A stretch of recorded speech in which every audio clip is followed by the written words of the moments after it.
Welcome to ICF ACC practice questions. Every instinct you have as a coach will be tested here. Let's see how yours holds up. Here is your question.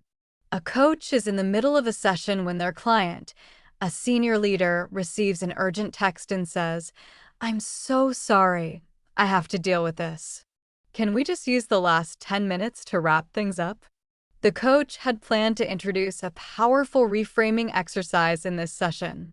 What should the coach do? Option A. Quickly introduce the reframing exercise since 10 minutes is enough time and the client will benefit from it. Option B. Acknowledge the client's request. Ask what would make the remaining 10 minutes most useful for them and follow their lead. Option C. Suggest rescheduling the remaining time as a separate session so the work is not rushed or compromised. Option D. Acknowledge the disruption, share that the reframing exercise was planned, and ask whether the client wants to proceed with it. Pause now if you need more time. Drop your answer in the comments and tell us what you would do in that moment. Got your answer ready? Okay, let's go. The correct answer is B. If you were tempted by D, that is a very common instinct. You want to be transparent about your plans. But in coaching, transparency shouldn't tether the client to your agenda. Here is a deep dive rationale of all the options. Option A is incorrect.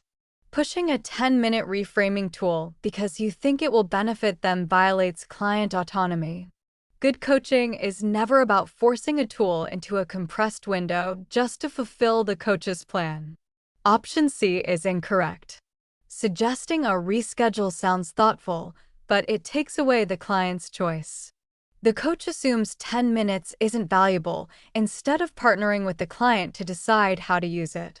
Option D is a subtle distractor trap. Bringing up the planned exercise puts the focus on the coach's agenda. It creates subtle pressure for the client to accommodate the coach, rather than letting the client lead. Option B is correct.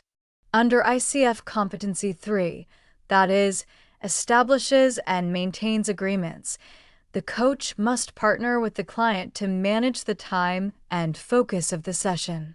Respecting the client's boundary and asking how they want to use the final 10 minutes honors client choice and keeps the session client-led.